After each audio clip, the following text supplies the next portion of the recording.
السلام عليكم ورحمة الله وبركاته. الحمد لله رب العالمين والعاقبة للمتقين والهادي إلى صراط مستقيم. أشهد أن لا إله إلا الله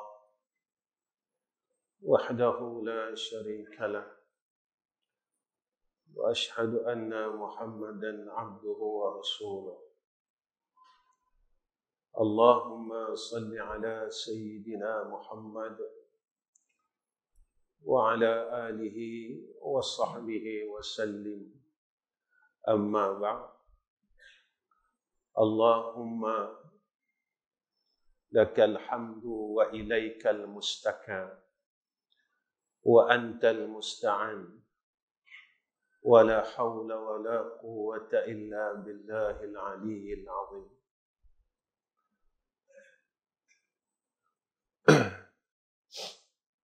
Pertama sekali kita panjatkan puji dan syukur pada Allah Subhanahu wa taala dengan kurniaan rahmah atas kita.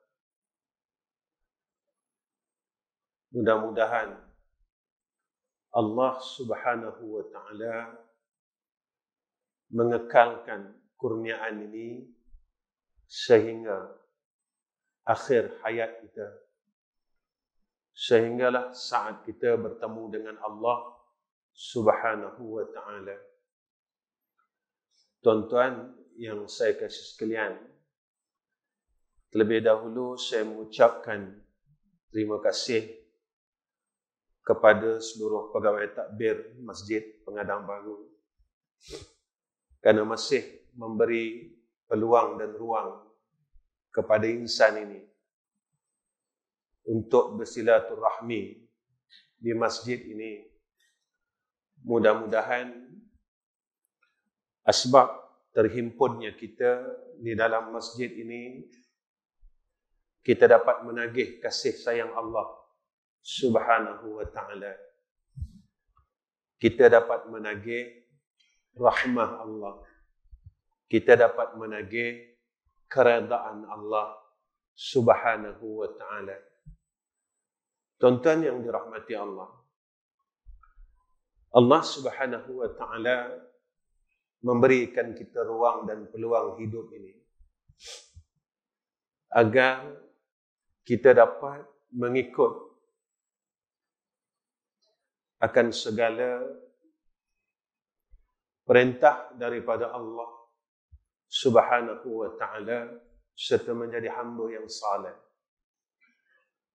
serta kita menunaikan segala hak kehambaan. Wa ma khalaqtul jinna wal insa illa liya'budun. Dan jangan kita tersilap kerana perjalanan kita, perjalanan yang menuju ke hadrah Allah. Semua orang akan balik menemui Allah. Ajal tidak menunggu amal saleh kita.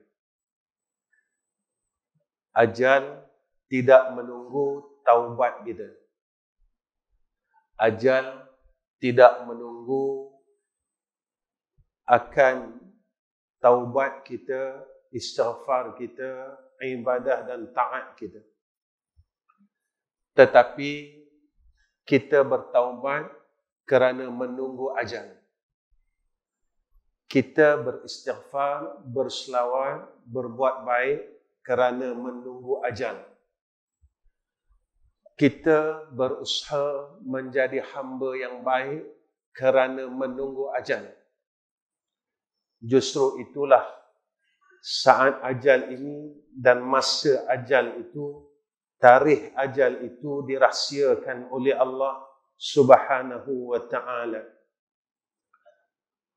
Apabila Allah memberikan kita kehidupan, maka jangan kita tersilap menggunakan ruang hidup ini, sehingga kita tidak menjadi hamba yang disebutkan oleh Allah dalam Al-Quran. Sampai saat kita bertemu dengan Allah di yaumul akhirah, kita tak dapat panggilan ini. Panggilan daripada Allah. Salamun alaikum tibtum fadkhuluha khalidin. Panggilan keselamatan. Kerana semasa Allah memberikan kita ruang hidup ini, kita telah tersilap. Tuan-tuan yang dirahmati oleh Allah Subhanahu wa ta'ala, ulama menjelaskan kepada kita ada beberapa perkara yang menjadikan kita mengundang kesengsaraan dan kebencian daripada Allah. Malam ini saya kongsikan dengan tuan-tuan 11 perkara. Yang pertama, apa kata ulama?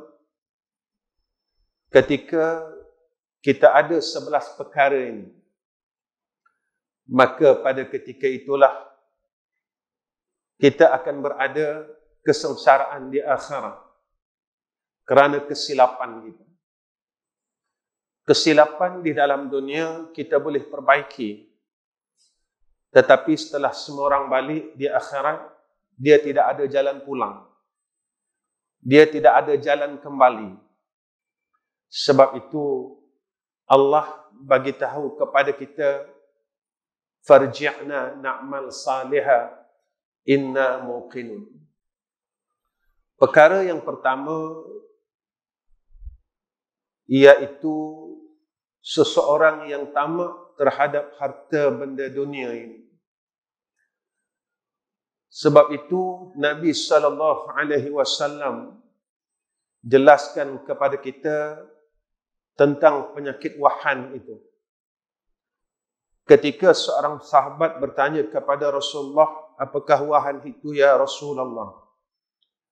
Nabi Muhammad SAW menjawab, wahan itu ialah cinta pada dunia dan takut mati. Kita mula sayangkan keduniaan ini. Sayang dan kita terus peluk dunia ini. Seolah-olah kita tidak akan bertemu dengan Allah Subhanahu wa ta'ala.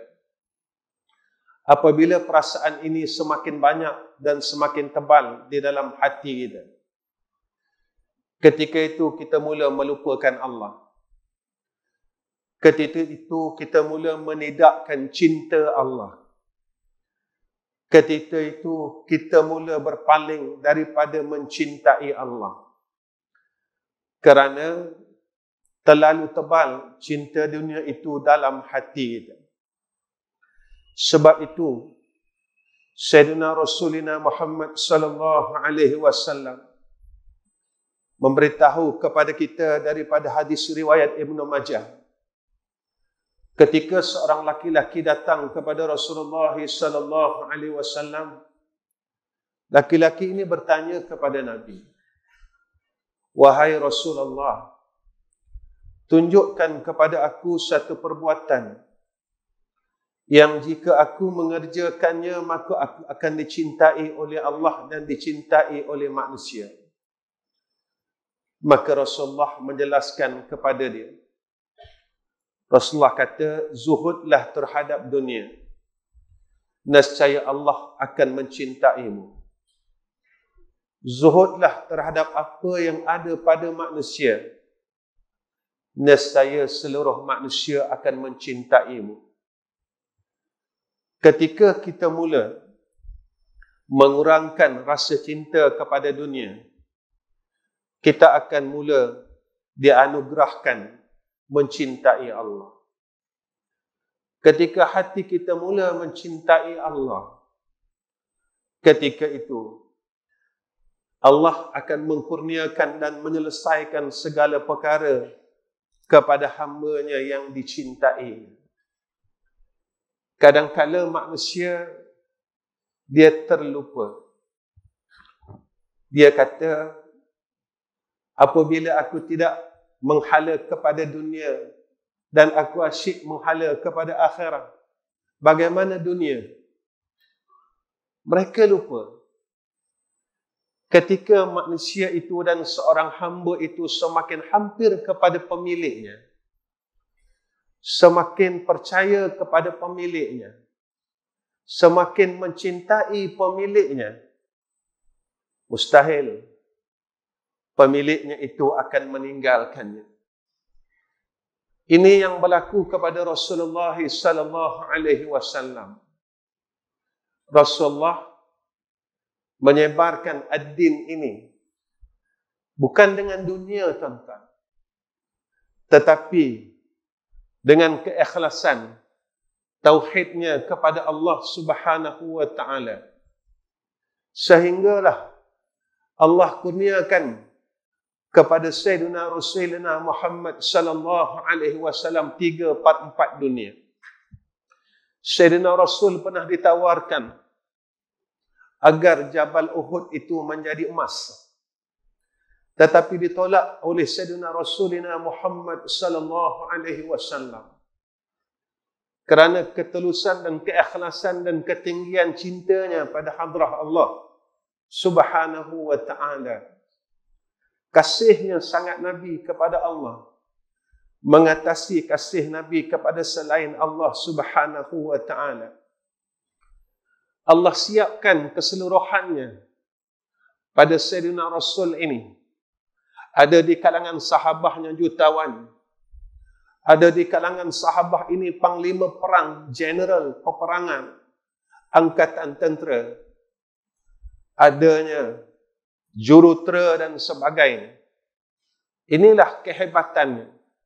Apabila seseorang itu mengikhlaskan dirinya kepada Allah Subhanahu wa taala. Yang kedua, apa kata ulama? Iaitu keinginan yang kuat kepada nafsu syahwah dan kenikmatan dunia.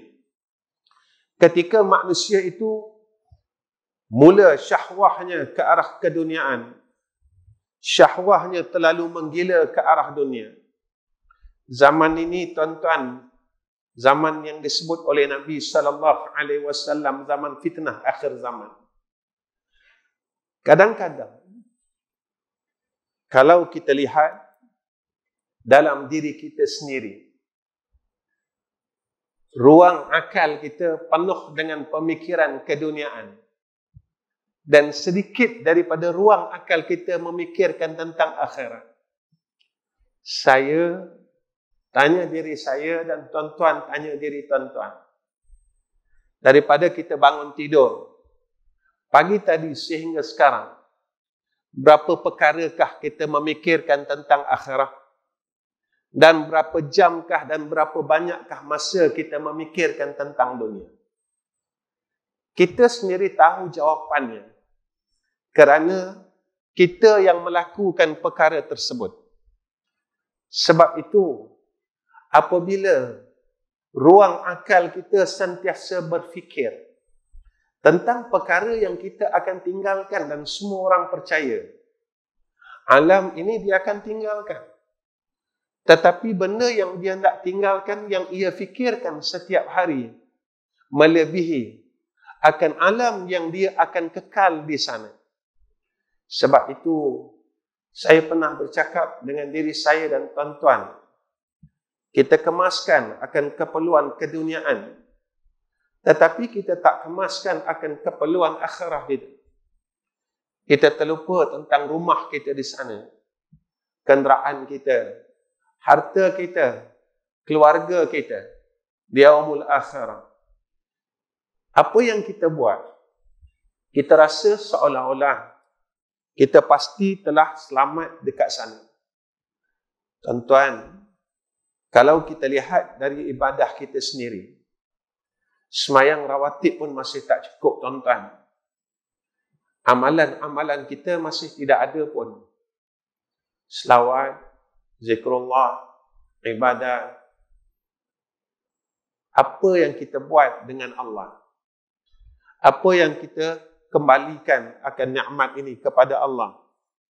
Seperti mana yang Allah nyatakan kepada kita, la in syakartum la azidannakum wa la in kafartum inna azabi lasyadid. Orang yang syukur, nescaya Allah akan tambah akan nikmat itu. Orang yang syukur ini orang buat baik. Bila kita sentiasa berusaha ke arah kebaikan, maka nikmat itu Allah tambah.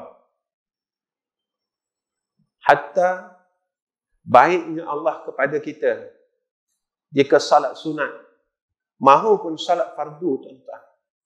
Salat fardu, jika kita tidak mampu berdiri dengan kadar kuasa kita, kita dibenarkan untuk salat duduk.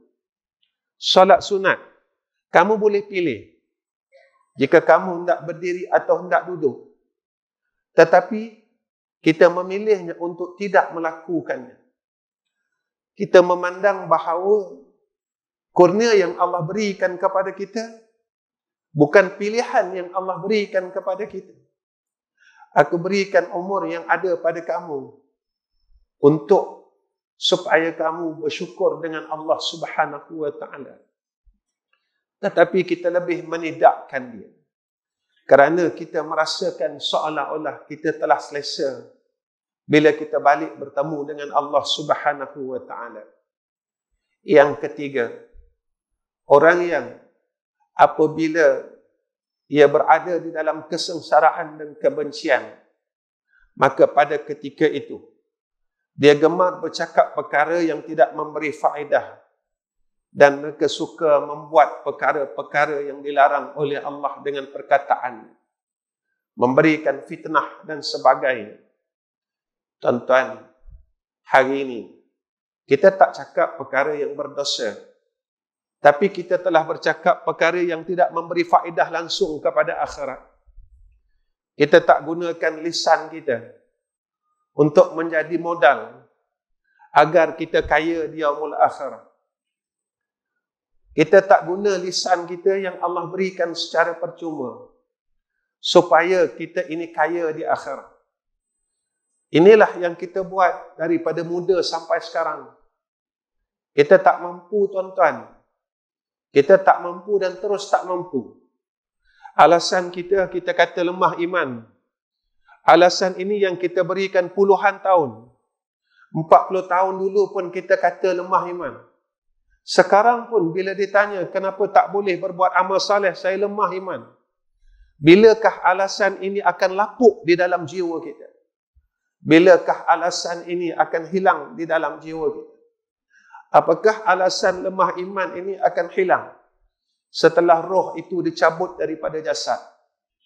Ataupun besok kita dengan megah di hadapan Allah Subhanahu wa ta'ala, bila Allah tanya kepada kita, umur yang aku bagi, masa lapang dan sebagainya, lisan yang aku bagi kepada engkau, engkau tidak mampu untuk menyebut namaku.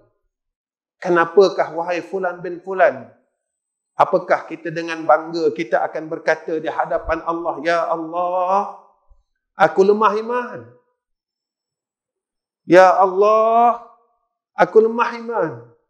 Ya Allah, aku lemah iman. Tuan-tuan, Allah berikan semuanya apa yang kita minta. Apa yang kita minta sihat, Allah bagi. Dan setelah kita sihat, kita buat apa? Kita minta nikmat dan terus minta nikmat. Sehinggalah besok kita pejam mata dengan Allah Subhanahu wa ta'ala. Sampailah kita mati. Cuba kita harus berfikir, nikmat yang aku dapat, apa yang telah aku buat agar Allah sayang aku? Nikmat yang ada padaku, apa yang telah aku buat untuk aku dapat kasih sayang Allah? Nikmat yang Allah kurniakan kepadaku, apa yang aku buat untuk aku menerima pandangan kasih sayang Allah? Tuan-tuan, sebenarnya sayang ini besar. Sayang ini cukup besar. Nabi tunjukkan kepada kita tentang kasih. Allah tunjukkan kepada kita tentang kasih. jelas pada sifat Rahman dan Rahim. Tetapi seolah-olah kita manusia dan seorang insan yang tak tahu menilai kasih sayang Allah Subhanahu wa ta'ala. Sebab itu, saya ingatkan diri saya selalu, ingatlah kasih sayang Allah. Saya ingatkan diri saya selalu, ingatlah akan kasih Allah yang tidak ada batas. Tuan-tuan, jika Allah ingin hancurkan alam ini, lama dah Allah hancurkan dengan sebab kesilapan kita. Dengan sebab kejahatan kita, Allah dah hancurkan alam. Tetapi dengan sebab kasih Allah. Tuan-tuan, kalau kita lihat apa yang diceritakan oleh Rasulullah SAW saat dunia ini dikiamatkan oleh Allah. Pada waktu itu tidak ada orang beriman, tuan-tuan. Allah sayang orang beriman. Sehingga kan saat kiamat itu tidak ada satu orang pun yang beriman. Karena Allah telah matikan dahulunya. Yang ada pada waktu itu orang yang kufur kepada Allah Subhanahu wa ta'ala. Kasih sayang Allah pada orang mukmin ini.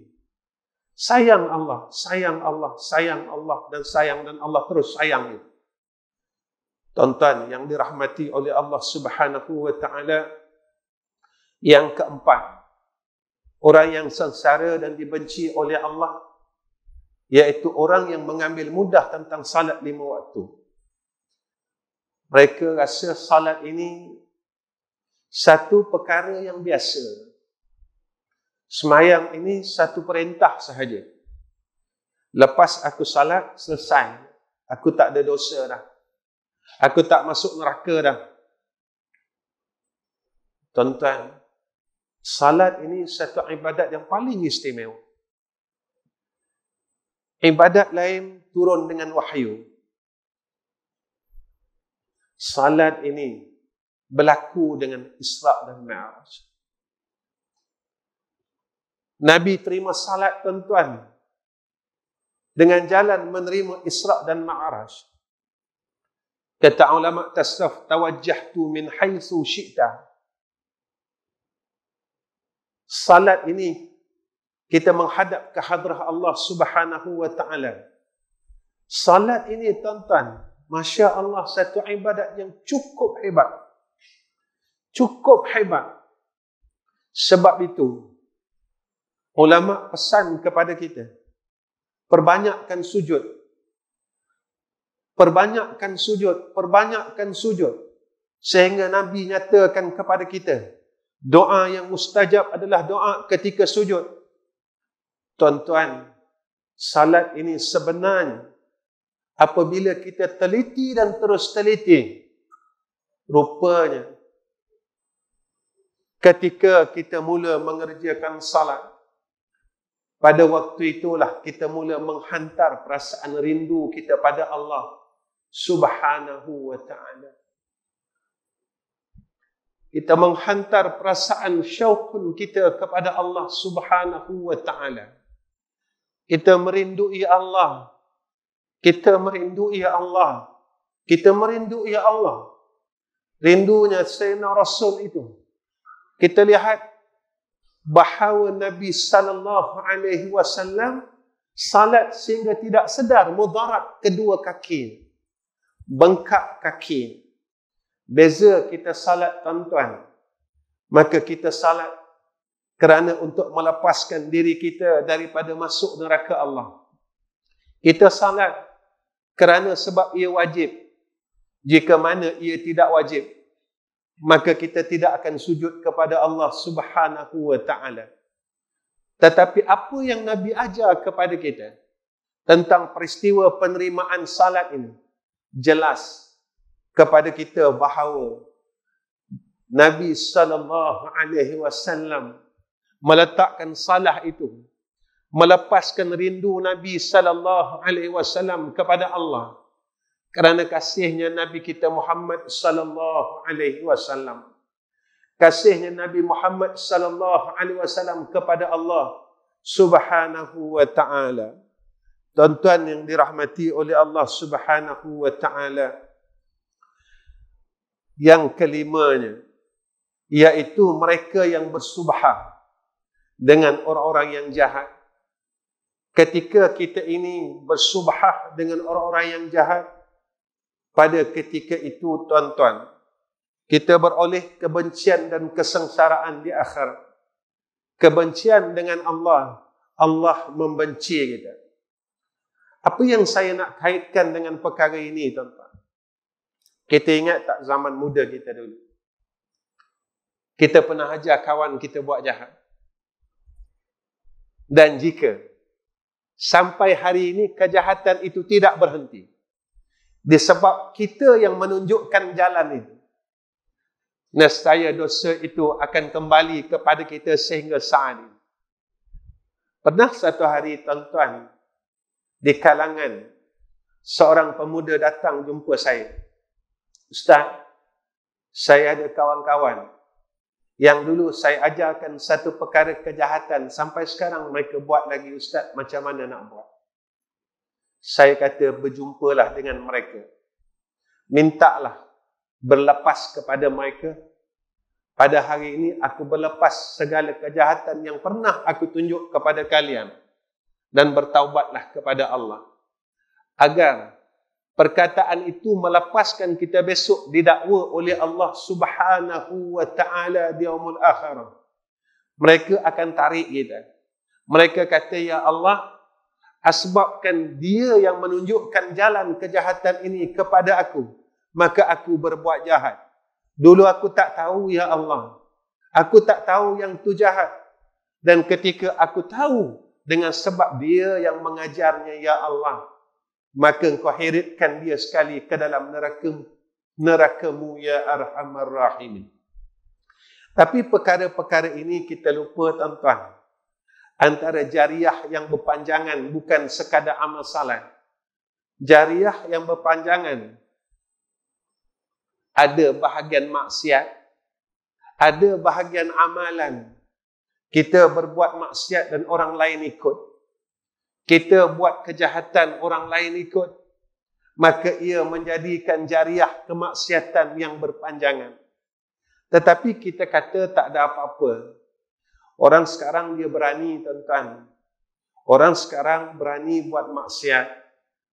Walaupun dia buat jahat kepada Allah Subhanahu wa taala, dia masih lagi boleh dabik dada tuan-tuan. Zaman ini. Kerana apa? Kerana kita tuan-tuan umat Sayyidina Muhammad sallallahu alaihi wasallam, kita tidak pernah melalui peristiwa seperti mana zaman umat-umat yang terdahulu. Kita tak pernah lalu tuan-tuan. Kita tak pernah lalu macam kaum Samud, Nuh, Lut dan sebagainya. Sebab itu kita rasa aku buat jahat tak apa. Sebab itu kita dengar macam-macam perkataan.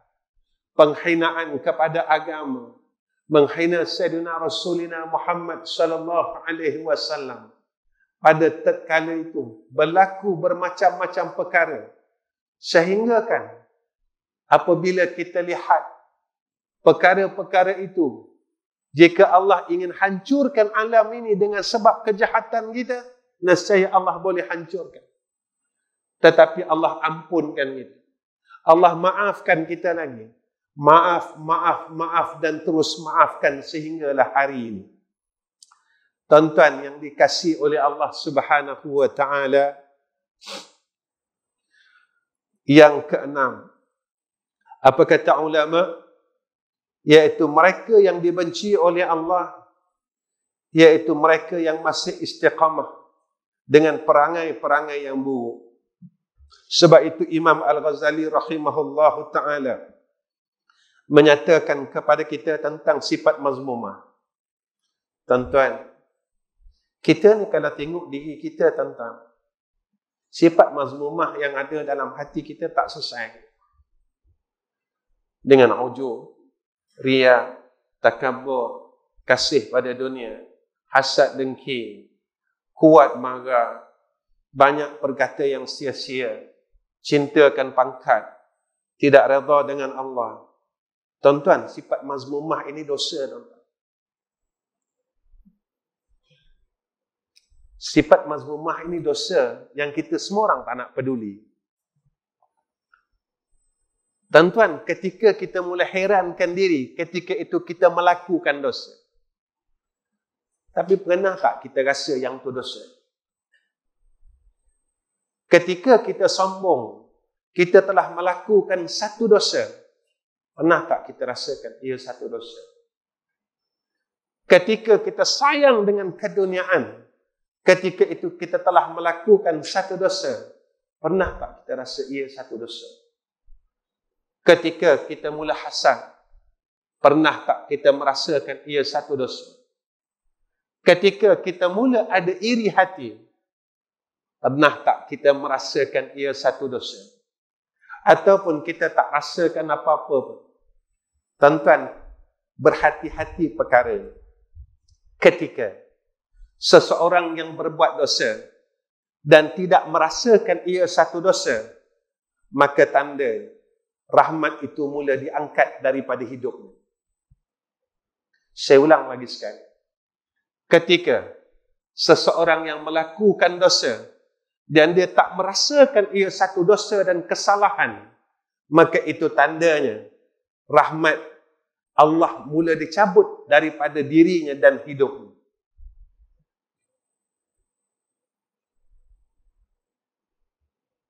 Saya, tuan-tuan, kita sama-sama fikir.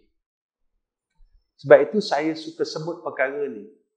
Sampai orang cakap dengan saya, Ustaz selalu ulang kuliah Ustaz. Saya akan ulang selagi mana saya tak boleh melakukan perkara tersebut. Saya akan ulang, tuan-tuan. Saya akan ulang. Saya rasa saya tidak berjaya. Saya masih lagi ada rasa ujub, sombong, hasad dan sebagainya. Macam mana saya akan mengatakan perkara yang baru? Perkara yang saya katakan saya masih tidak boleh laksanakan. Apa perlunya perkara yang baru? Apa perlunya ilmu yang baru? Apa perlunya perkara yang baru? Kerana perkara yang kita katakan, kita ulang dalam diri kita, kita tak boleh laksanakan. Apakah kita boleh nak jawab dengan Allah? Ya Allah, aku sombong sehingga hari ini sebab aku lemah iman. Ya Allah, aku cinta dunia sehingga hari ini aku lemah iman. Ya Allah, aku hasad, aku bergaduh sama-sama sahabat-sahabatku sebab aku lemah iman. Bolehkah tuan-tuan kita memberi alasan? Bolehkah tuan-tuan sifat pemarah yang ada dalam diri kita yang tidak dibenarkan oleh Allah? Boleh tak kita cakap, Ya Allah, aku lemah iman? Tuan-tuan yang dirahmati oleh Allah Subhanahu wa taala, dosa yang kita buat dan kita tak rasa ia satu salah pun dengan Allah. Tuan-tuan, kita pernah menangis sebab tinggal semayang. Pernah kita menangis sebab kita sombong dengan Allah. Kita pernah menangis sebab kita melakukan maksiat, tinggal puasa. Pernah tak kita menangis sebab kita rasa ujub dengan diri kita? Ingat tuan-tuan, kesalahan yang paling dahsyat kata ulama, dosa yang dia lupakan. Kesalahan yang paling dahsyat kata ulama, apabila dosa itu dia lupakan dan dia tidak mengetahui, dia tidak tahu yang itu satu dosa. Jaga-jaga tuan. Saya kena jaga-jaga. Saya rasa tuan-tuan tak payah kot sebab tuan-tuan orang baik. Tuan-tuan orang saleh. Yang perlu jaga adalah saya sendiri. Mengajar macam ni, tuan-tuan, duduk di hadapan ini satu cabaran yang besar. Yang ketujuh, orang yang dibenci oleh Allah Subhanahu wa taala adalah orang yang sombong dan suka membanggakan dirinya. Ketika itulah apabila orang yang mula sombong dengan Allah, Kata ulama, siapa yang orang sombong dengan Allah, ketika ia mendengar kebaikan, dia tidak menerimanya. Agak-agak benda tu ada tak dekat kita, tuan-tuan? Kita dengar kebaikan, kita dengar perintah Allah, kita tidak menerima akan perintah Allah. Agak-agak kita ada tak sifat-sifat tersebut? Kita mula sombong untuk menerima Allah Subhanahu wa ta'ala. Kita sombong dengan rahmah Allah. Kita sombong dengan nasihat-nasihat dan peringatan daripada Allah Subhanahu wa ta'ala. Sepatutnya semakin banyak kita belajar, semakin kita tunduk dengan Allah Subhanahu wa ta'ala. Sebab itu kita tak heran, tuan-tuan. Ada orang tanya saya, Ustaz, saya tengok alhamdulillah ramai orang dapat pergi umrah, ramai orang dapat pergi haji. Saya kata, belum tentu orang yang sampai sana diterima oleh Allah. Belum tentu, tuan-tuan. Sebab ada hadis daripada Nabi sallallahu alaihi wasallam. Nabi kata besok akhir zaman ada beberapa golongan orang yang mengerjakan haji dan umrah. Di kalangan pelancong, Nabi kata. Di kalangan peniaga, Nabi kata. Dan di kalangan orang yang benar-benar mengerjakan haji dan umrah yang mabrur dan mabrurah. Zaman ini kita lihat, tuan-tuan, tempat yang Nabi tak mau pergi dan Nabi berjalan selaju-lajunya, zaman ini orang bawa sebagai satu tempat ziarah di dalam pakej umrah. Yang Nabi lalu di situ, maka Nabi berjalan dan Nabi tidak berpaling dan Nabi tidak berhenti. Zaman sekarang orang bergambar, tuan-tuan, yang pergi umrah, tuan-tuan, saya bukan berkata perkara ini, tetapi kita bersalah-salahan. Apa tujuan kita sebenarnya? Bukan saya mengatakan apa yang masyarakat buat sekarang, tetapi saya nak mengatakan tentang hadis yang disebut oleh Nabi kita Muhammad sallallahu alaihi wasallam telah terjadi. Sebab itu, apabila kita tidak benar-benar menghayati, mengamati perkara ini, pada ketika itu kita rasa kita benar. Kerana apa kita rasa kita benar? Sebab orang kebanyakan yang buat adalah di kalangan orang yang sama. Ketika ramai yang melakukan, kita rasa ramai itu adalah benar.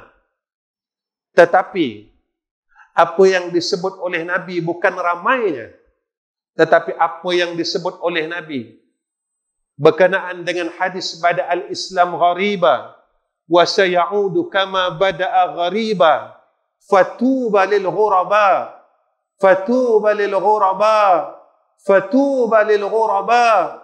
Bukan golongan yang ramai, kata Nabi, tetapi golongan yang sedikit, kata Nabi sallallahu alaihi wasallam. Pada akhir zaman, merekalah yang benar. Zaman ini mana yang sikit, Ustaz? Ramai orang buat. Ada sekelompok yang tidak mengerjakan perkara tersebut kerana ingin lari daripada fitnah. Maka zaman itu golongan sedikit ini disalahkan kerana tidak mengikut zaman dan sebagainya. Walhal mereka ini lari daripada golongan agar mereka selamat daripada fitnah-fitnah ini. Zaman ini bukan zaman majoriti yang disebutkan oleh Nabi, tetapi zaman ini zaman yang disebutkan oleh Nabi golongan minoriti yang mempertahankan akidah dan agama mereka. Tuan-tuan yang dirahmati oleh Allah Subhanahu wa ta'ala, yang ke-8, tidak suka menolong orang lain ketika ia melihat seseorang itu saudara Islamnya memerlukan bantuan, maka mereka yang Allah sayang, mereka ini akan terus membantu saudara Islam dia. Tuan-tuan, bila kita dengar saja bantu, terus kita akan terus ingat duit, tuan-tuan. Salah. Ketika ia perlukan pimpinan seorang ayah, maka seorang ayah akan pimpin anak. Ketika ia perlukan pimpinan kerohanian untuk berjalan kepada Allah, dia akan terus memimpin. Ketika ia memerlukan untuk memilih mana jalan yang benar dan salah, ketika itu kita memimpinnya. Bukan sekadar keperluan dunia, tetapi kita membantunya pada keperluan akhirat. Sebab itu ulama menyatakan kepada kita, maka seorang guru ataupun seorang yang alim itu, mereka menunjukkan kepada kita pada perjalanan zahirat wa batinat, bukan sekadar memberi ilmu, kerana mereka menyatakan guru itu adalah mislu walidaik, mereka ini seperti ibu bapa kamu. Sebab itu disebutkan dalam satu syair, muallimu kawalidik, guru itu seperti mana dua ibu bapa kamu. Dia bukan sekadar memberikan kita ilmu, tetapi dia didik kita, dia ajar kita menjadi insan yang baik. Tuan-tuan, saya ayah dan tuan-tuan ayah, kita ajar anak kita dan kita didik anak kita. Supaya apa, tuan-tuan? Supaya anak kita menjadi anak yang baik dan berguna di dunia dan akhirat. Bukan kita bagi dan kita tunjuk saja anak kita, tak, tuan-tuan. Kalau dia nak naik basikal, kita akan pegang basikalnya. Kalau dia jatuh, kita akan rawat luka pada badan dia. Inilah yang dikatakan muallim, kata syair Arab. Tuan-tuan, Masya Allah, kena ingat, Allah sebut dalam Al-Quran, ta'awanu 'alal birri wat taqwa wala ta'awanu 'alal ismi wal 'udwan. Jika perkara itu kebaikan, tuan-tuan, bersegeralah untuk membantu mereka. Tetapi jika perkara itu pada unsur kejahatan dan kemaksiatan, tuan-tuan, janganlah kita kata apa, nanti kecil hati, nanti itu apa kata orang. Allah Rabbi, saya selalu cakap dengan diri saya, kadang-kadang saya cakap aja pandai, tapi ketika maksiat itu berlaku, saya tak mampu nak tepis, tuan-tuan. Mana dia? Kita kata kita hebat. Ketika kakak kita membuat kenduri kahwin yang ada maksiat di dalam, kita tak mampu tolak, tuan-tuan. Kita tetap raikan, walaupun majlis itu adanya maksiat.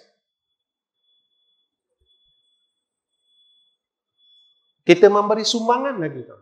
RM50, RM10, sebab kita kata itu anak saudara. Walaupun pakaian isteri pengantin perempuan ini dalam keadaan yang berbuat maksiat, menampakkan dada mereka dengan bermakeup berhias-hias di hadapan laki-laki yang ajnabi, kita tetap juga, tuan-tuan, walaupun aku kena lawan Allah, aku tetap pergi.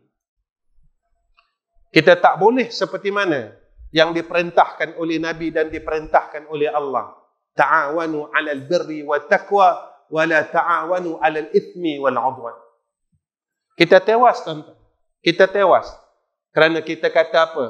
Nanti apa kata kakak aku, saudara aku, apa kata kawan-kawan aku, dan kita terlupa pada waktu itu apa kata Allah, apa pandangan Allah, apa pandangan Sayyidina Muhammad sallallahu alaihi wasallam kepada aku pada ketika aku melanggar perintahnya. Kita pun kata, Ustaz, apa nak buat? Sebab itu saya teringat kata almarhum orang tua saya, almarhum Ustaz Ghazali Hasbullah. Dia kata, biarlah kalimah itu kamu katakan juga apabila kamu berada dalam neraka Allah. Ketika Allah campak tubuh kita dalam neraka Allah, lalu kita bertanya, kenapa aku dimasukkan ke dalam neraka? Kita kata, apa kata malaikat? Ini gurauan almarhum orang tua saya, tuan. Besok kamu akan dengar malaikat kata, apa nak buat? Ini gurauan almarhum tuan-tuan, almarhum orang tua saya. Dalam dunia ini kita selalu kata apa nak buat? Apa nak buat? Apa nak buat?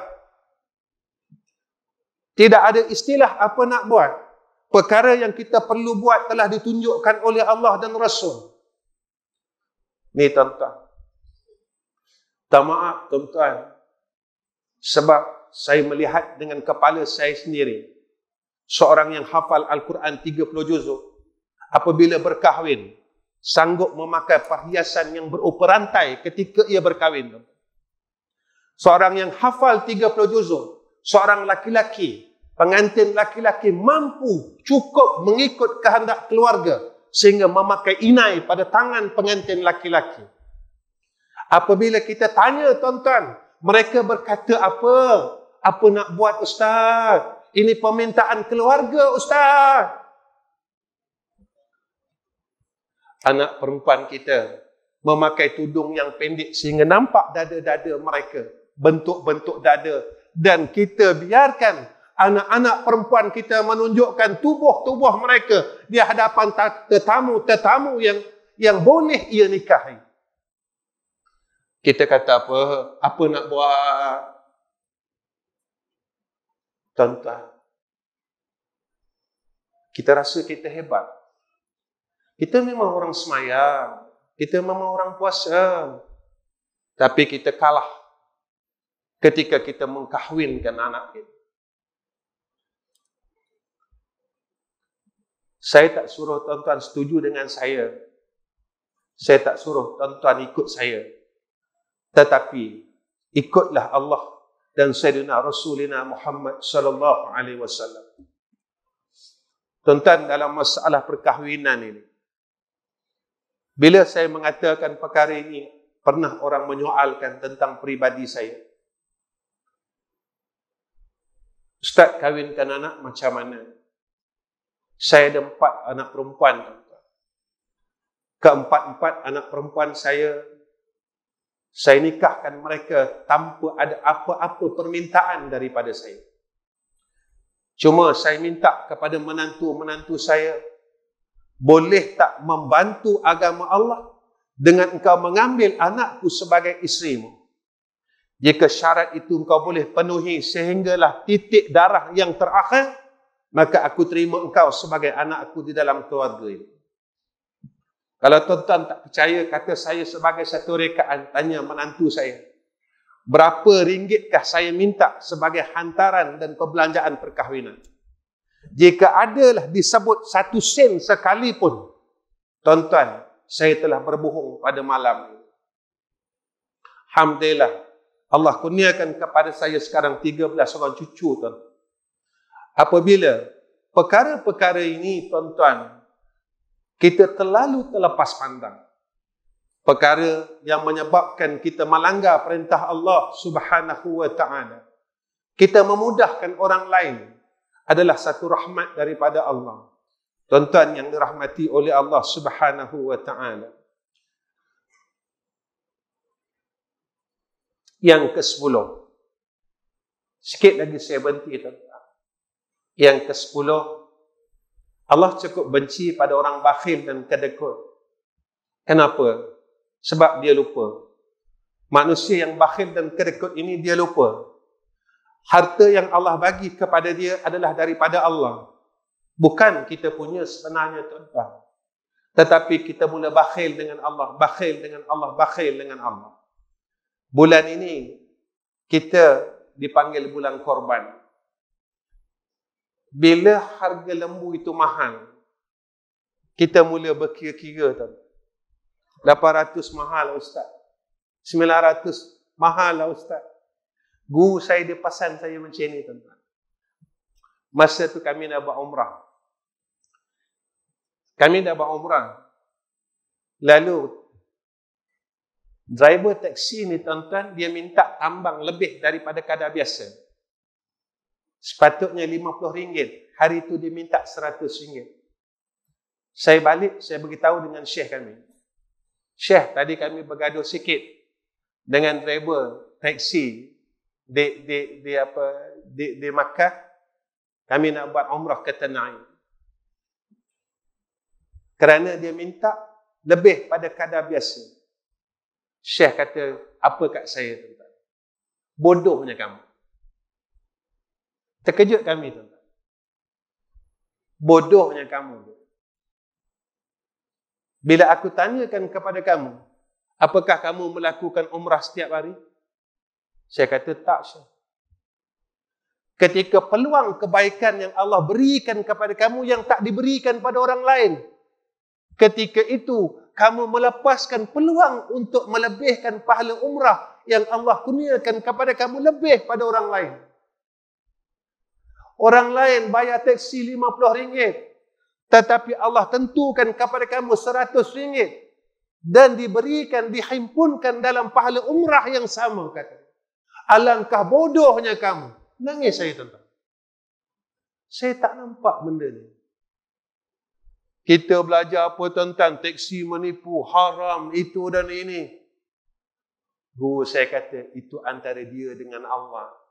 Tetapi antara engkau dengan Allah, ia telah menghimpunkan akan fadilatul umrah, dia kata. Nangis saya dengar. Depan dia saya nangis, tuan-tuan. Bodohnya aku, bodohnya aku, bodohnya aku. Besok kita pergi umrah, kita dapat driver yang betul RM50. Kita nak bagi RM100, dia tolak, tuan-tuan. Saya kata baksis dengan dia. Dia angkat tangan, tuan-tuan. Sebab itu, ketika peluang kebaikan itu disediakan oleh Allah, jangan tangguh, kata ulama. Kerana kita takuti peluang kebaikan itu tidak datang kembali selepas daripada itu. Ingat tu, tuan-tuan, saya kena ingatkan saya. Ini sekadar saya bercerita, sekadar menjadi satu pengalaman dalam hidup kita semua, insya-Allah. Tuan-tuan yang dirahmati oleh Allah Subhanahu wa taala, apa lagi yang disebut oleh ulama yang ke-11? Ini yang terakhir, tuan-tuan. Iaitu mereka yang lupakan akan kematian. Ketika seseorang itu lupa akan saat kematian, pada ketika itu dia akan melakukan perkara yang dibenci oleh Allah Subhanahu wa taala. Kadang-kadang kita tanya diri kita, kenapa aku tangguh dalam amalan? Kenapa aku tak nak beramal, ya malas dan terus malas? Sebab kita lupa kita akan mati hari ini. Saya tak mati lagi, Ustaz. Takdirnya belum sampai. Mungkin besok, mungkin lusa. Tuan-tuan, kawan-kawan kita ramai yang dah pergi. Kalau kita tengok dalam media massa, setiap hari, tuan-tuan, di kalangan kawan-kawan kita, orang ni dah pergi, orang ni dah pergi. Tempat yang saya biasa mengajar, jamaah yang saya mengajar, di surau dan di masjid di Kuala Terengganu, pun ramai yang dah tinggalkan saya, tuan-tuan. Yang rapat dengan saya, jamaah yang rapat dengan saya tinggalkan kita seorang demi seorang, seorang demi seorang. Kita yang tunggu tarikh itu, tuan-tuan. Kita sekarang tengah tunggu tarikh itu. Bilakah Allah akan panggil aku pula? Kita tak tahu, tuan-tuan. Seorang Allah panggil. Orang tanya saya, Ustaz, kalau mati sekarang, elok ke? Kalau tanya saya kata elok. Sebab takut kita tak mampu untuk menempuhi akan zaman fitnah yang lebih besar. Kalau tuan-tuan tanya saya untuk hukum diri saya kata elok.